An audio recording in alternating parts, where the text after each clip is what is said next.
স্বপ্নের ব্যাখ্যা তেমন হয়ে থাকে যেমন এটার ব্যাখ্যা করা হয়। সো ব্যাখ্যা যদি কেউ করতে চান, আপনি ভালো ব্যাখ্যা করবেন, জেনে শুনে বুঝে তার শুভাকাঙ্ক্ষী হয়ে সুন্দর ব্যাখ্যা করবেন। রাসূল ইসলামের কাছে মদিনাতে প্রায় একজন নারী এসে স্বপ্নের ব্যাখ্যা জানতে চাইতেন। সে নারী বলতেন যে, ইয়া রাসূলুল্লাহ, আমি প্রায় স্বপ্নে দেখি যে আমার ঘরের একটি পিলার ভেঙে গিয়েছে এবং আমি অন্ধ সন্তান প্রসব করেছি। এই নারীর স্বামী ছিল ব্যবসায়ী এবং সারা বছর ব্যবসার কারণে বিভিন্ন জায়গায় তিনি ঘুরে বেড়াতেন এবং যখন ফিরে আসতেন, যাওয়ার সময় তিনি স্ত্রীকে প্রেগনেন্ট অবস্থায় রেখে যেতেন, অর্থাৎ গর্ভবতী। আর এই বাচ্চাকে পেটে নিয়ে এই নারী সবসময় এই স্বপ্ন দেখতে থাকতেন। তো রাসূল সাল্লাল্লাহু আলাইহি ওয়াসাল্লাম স্বপ্নের ব্যাখ্যা বললেন, তুমি চিন্তা করো না, তোমার স্বামী সহি সালামতে ফিরে আসবে এবং তুমি সুন্দর সন্তান প্রসব করবে, ভালো সন্তান।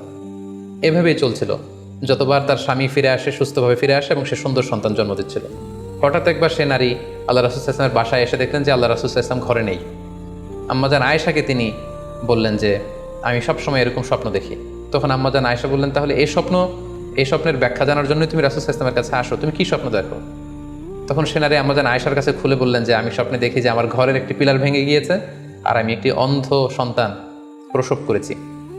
একথা শুনে আম্মাজান আয়েশা রাদিয়াল্লাহু তাআলা আনহা অবাক হয়ে গেলেন। তিনি বললেন, তাই নাকি? তোমার স্বপ্ন যদি সত্য হয় তাহলে ঠিকই তোমার স্বামী মারা যাবে এবং তুমি একজন ফাজের পাপাচারী সন্তান প্রসব করবে। ঠিকই দেখা গিয়েছিল, তার পরের বছর তার স্বামী যখন আসলো, জীবিত আসতে পারেনি, তার স্বামী ইন্তেকাল করেছিল এবং এই নারী যে সন্তান প্রসব করেছিল সেটি ছিল একটি পাপাচারী সন্তান।